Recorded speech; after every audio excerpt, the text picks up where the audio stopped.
আসসালামু আলাইকুম, কেমন আছেন বন্ধুরা? ভাই, আমি আছি আমাদের কিশোরগঞ্জ শোলাকিয়া মাঠের পাশে।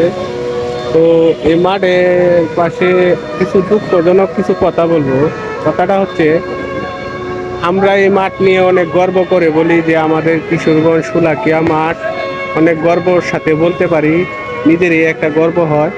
কিন্তু কিছু কিছু কুলাঙ্গার আছে, বুঝছেন, এই মাঠের দেয়ালের পাশে বসে বসে প্রস্রাব করে।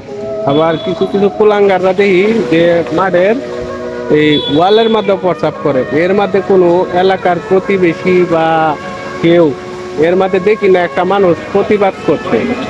তো ভাই, কি আর বলবো ভাই, এখন যে কি একটা অবস্থা হয়েছে।